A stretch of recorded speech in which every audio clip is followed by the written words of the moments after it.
Many years ago, when I was still at school, I was chosen to lead a delegation at the Student United Nations in Geneva, Switzerland. This is the room at the UN where this takes place. Living in Geneva and going to school with children of diplomatic parents gave me an interest in this global body. Why? I really wasn't quite sure at the time, but I felt that being a global citizen, I needed to understand more.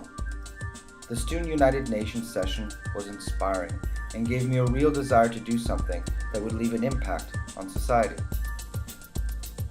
As my life moved on and I got caught up in the momentum of career progression, I found myself losing touch with that goal that I set in my childhood. I moved from great advertising firms like BBDO to famous marketing organizations like Coca-Cola and Bacardi to global tech companies like eBay. I was in senior roles with great responsibilities, but I found that I was merely selling stuff versus doing more. I sought to find opportunities to add value to society through my work, but then got derailed by the paradigms of my work and of society. And let me be clear, what I mean by paradigm is an unchallenged worldview and blindly followed path by society. This cartoon nicely illustrates this point. And isn't following a paradigm ultimately the main nemesis of progress? So I feel that it is time for me to act and use my experience to help young people pursue what they want deep in their heart and give them the clarity to fend off the paradigms that may inhibit their dreams.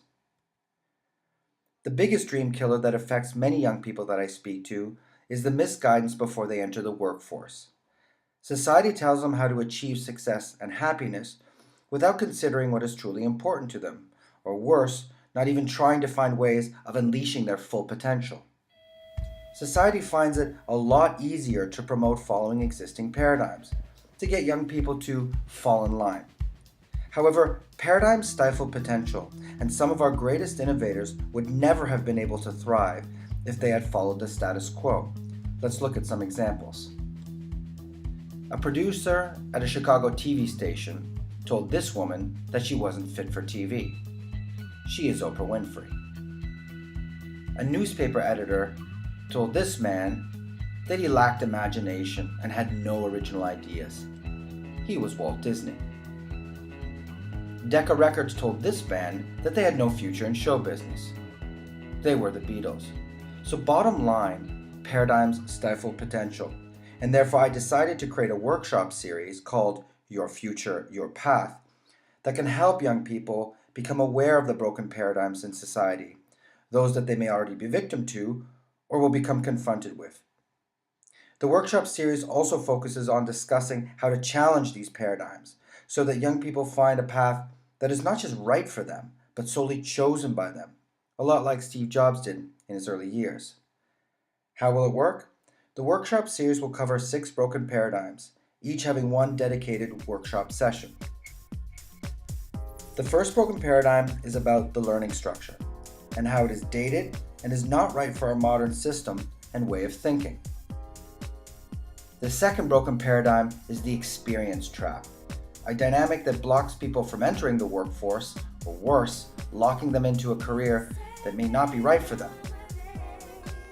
The third broken paradigm is the misconception about future-proof careers.